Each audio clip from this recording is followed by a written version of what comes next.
इस साल real estate segment में जो हमें डाउनफॉल का एक ग्राफ दिख रहा है, शेयर आपको क्या लगता है कि उसका क्या प्राइम रीजन हो सकता है? वैसे तो मैं बोलूँगा कि रियल एस्टेट डाउन नहीं है, आपकी मार्केटिंग की जो टेक्निक है वो काफ़ी ओल्ड हो चुकी है। अगर आप देखेंगे कि आज की डेट में जो कस्टमर है वो काफ़ी ज़्यादा एजुकेटेड हो चुका है, काफ़ी ज़्यादा अवेयर हो चुका है अपने कंटेंट को लेके, डिजिटल फर्स्ट हो चुकी है अप्रोच। जैसे एक ट्रेडिशनली जो रियल एस्टेट बिल्डर हैं वो मल्टीपल तरीके की मार्केटिंग अप्रोच रखते हैं। फॉर एग्जांपल पीआर रख रहे हैं, ऑफलाइन बैनर्स कर रहे हैं, टीवी एड्स कर रहे हैं, रेडियो एड्स कर रहे हैं, पैम्फलेट दे रहे हैं, टैक्स दे रहे हैं। तो वो एक्टिविटीज़ तो बहुत सारी करते हैं, बट उस हर एक्टिविटी की अपनी एक डिफरेंट टेक्निक है उससे रिजल्ट लाने की। जो ऑफलाइन मार्केटिंग का एक्सपर्ट होगा वो डिजिटल का एक्सपर्ट नहीं होगा। तो मे बी वो ऑफलाइन मार्केटिंग में आपको बहुत अच्छे टिप्स दे सकता है, बट वो डिजिटल का नहीं है।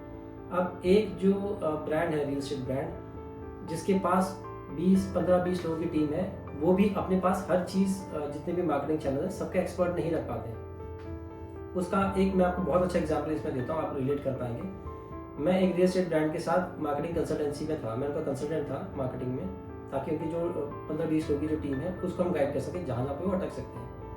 एक बार मैं उनकी ऑफलाइन मार्केटिंग के ऑडिट पे गया और मैं ये देखता हूँ कि उनके दिल्ली एनसीआर में उस पर्टिकुलर प्रोजेक्ट को लेकर उन्होंने 10 बैनर लगाए हुए थे ऑफलाइन के। करोल बाग में उनका प्रोजेक्ट था, करोल बाग के राउंड में लगाए थे। अब मैं ये नोटिस करता हूँ कि उनके जो 10 बैनर लगे हुए हैं, 10 में से 9 ऐसे हैं जिसके आगे किसी के आगे पेड़ आ रहा है, किसी के आगे पौधे आ रहे हैं, जो कंटेंट है वो दिख ही नहीं रहा है। ट्रैफिक में ऐसी जगह लगाया कि जहाँ वो उसकी विजिबिलिटी नहीं है। और उस पर्टिकुलर उन 10 बैनर्स के वो लोग 18 लाख रुपए पर मंथ दे रहे थे। तो मैंने उनकी मार्केटिंग टीम को वो चीज़ बताई कि ये आप जो कर रहे हो इसको पहले चेंज करो। तो मैंने ये नोटिस करा कि वो चीज़ ओनर तक बात नहीं पहुंची। अब उनके आपस में क्या गैप है मुझे नहीं पता, उनका क्या गैप था, लेकिन एक बार ओनर से जब मेरी बात होती है उन्होंने बोला मुझे कि सर कुछ नया बताइए। मैंने कहा सर जो मैं बता रहा हूँ आप उस पर कुछ इम्प्लीमेंट नहीं कर रहे। तो उन्होंने मेरे से जब पूछा और मैंने उनको जब बताया तब तो 2 महीने हो गए थे इस बात को, और तब उन्होंने अपनी मार्केटिंग टीम से इमीडिएटली उस चीज़ को स्टॉप करवाया और उन्होंने कहा कि ये चीज़ मुझे क्यों नहीं बताएगी। अब वो उनका आपस में टीम का क्या कॉन्फ्लिक्ट है क्या नहीं है मुझे नहीं पता उसका, लेकिन मैं डेफिनेटली बोलूँगा उनके जो पिछले 2 महीने में 36 लाख रुपए जो लगे। और वो जब हमने बीइंग अ मार्केटिंग, मैं उसको डिफरेंट पर्सपेक्टिव से देख रहा हूँ, क्योंकि मैं मार्केटिंग को ओवरऑल एक डिफरेंट पर्सपेक्टिव से देखता हूँ। मेरे लिए पीआर डिफरेंट एक्टिविटी है, डिजिटल डिफरेंट एक्टिविटी है, हम जो लीड जनरेशन कर रहे हैं डिफरेंट है, इन्फ्लुएंसर मार्केटिंग डिफरेंट है, रेडियो एड्स डिफरेंट है। हर तरीके के जो कस्टमर्स हैं उनका एक सुनने का तरीका, समझने का तरीका अलग अलग होता है और वो अलग अलग मूड में होते हैं, अलग अलग मार्केटिंग चैनल्स को देखते हुए। तो आपका जो कंटेंट है वो डायनेमिक होना चाहिए, एक जैसा नहीं होना चाहिए, और वो प्लेटफॉर्म को और उसके ऑडियंस को समझ के होना चाहिए। तो जब मैं ये चीज़ देखता हूँ तो मैंने ये देखा कि उनके हमारी एक पर्टिकुलर एडवाइस के 18 लाख रुपए पर मंथ बचने शुरू हो गए। अब ऐसी जो गलतियां हैं ये आप नोटिस नहीं कर पाते और ऐसी गलतियों के कारण ही ज़्यादातर जो मार्केटिंग टीम है, एग्जिस्टिंग मार्केटिंग टीम है, वो अपने ओनर्स को बोल रहे थे सब मार्केट में डाउन है, काफ़ी डाउन है सर, रिजल्ट नहीं आ रहा। आप 80% 90% जो सेम ही चीज़ जो गलतियां कर रहे हैं आप सेम गलतियां कर रहे हो और उससे एक्सपेक्ट करते हो कि आपको रिजल्ट अच्छा है। आज आप नोटिस करो आपके मार्केट में 100 करोड़ के प्रोजेक्ट भी बिक रहे हैं। मतलब एक डीएलएफ का प्रोजेक्ट आता है और हाथों हाथ बिक जाता है, घंटों के अंदर हाथों हाथ बिक जाता है। तो मैं ये नहीं बोलूँगा डाउनफॉल है, मैं डेफिनेटली ये बोलूँगा आपकी जो मार्केटिंग टेक्निक है वो काफ़ी घिसी पिटी, काफ़ी पुरानी, ओल्ड फैशन हो गई है और वो अपग्रेड नहीं हो रही है। तो आज आपको लग रहा है कि शायद मार्केट में डाउन आ गया।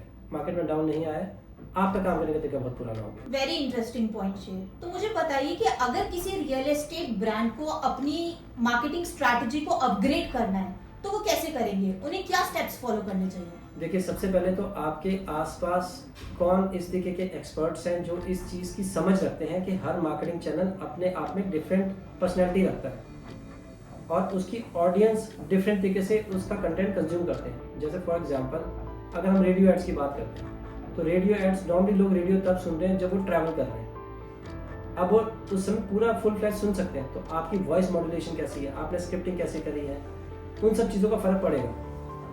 सेम चीज़ अगर मैं आता हूँ इन्फ्लुएंसर मार्केटिंग पे, इन्फ्लुएंसर मार्केटिंग में आपको ये समझना पड़ेगा कि जो इन्फ्लुएंसर है आप उनको कंटेंट बनाने के लिए दे रहे हैं कि आपने उनको स्क्रिप्ट दी हुई है कि भाई ये सारे पॉइंटर्स कवर करने हैं, इस तरीके की स्क्रिप्ट होनी चाहिए, ये चीज़ें कवर होनी चाहिए, और किस पर्टिकुलर ऑडियंस के लिए वो बना रहा है। हर इन्फ्लुएंसर हर तरीके की ऑडियंस को कैटर नहीं कर सकता है। अगर आपके पास एक प्रोजेक्ट है जिसमें 30 लाख की यूनिट भी है और 10 लाख की या 1 करोड़ की यूनिट भी है, तो आपको क्या लगता है सेम इन्फ्लुएंसर्स को कैटर करेगा? अगर आप ऐसा कर रहे हैं तो आप बहुत बड़ी मिस्टेक कर रहे हैं।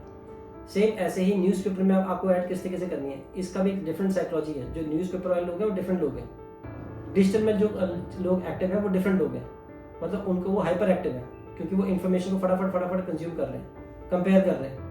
तो ऐसे ही हमें हर प्लेटफॉर्म के जितने भी मार्केटिंग के चैनल्स हैं आपको हमें उसको समझना पड़ेगा, उसकी बाइंग ऑडियंस को समझना पड़ेगा, वो आपके लोकल एरिया में कैसे रिस्पॉन्ड करती है वो ऑडियंस, वो समझना पड़ेगा। क्योंकि टियर 2 सिटी का बिहेवियर अलग हो सकता है, टियर 1 सिटी का बिहेवियर अलग हो सकता है, और जो एकदम रिमोट एरिया में बना रहे हैं उसका डिफरेंट हो सकता है। तो ये हमें सब चीज़ों को ध्यान में रखते हुए ये चीज़ सोचनी पड़ेगी।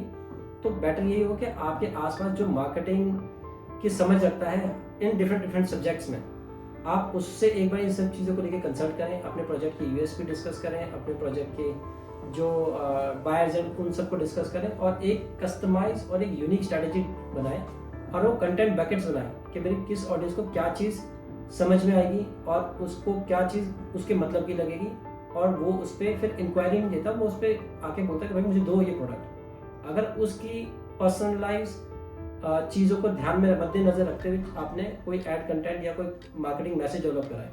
तो दोस्तों, अगर आप लोग भी अपनी मार्केटिंग स्ट्रैटेजी को अपग्रेड करना चाहते हैं तो कमेंट करके हमें अपना इंटरेस्ट दिखाएं।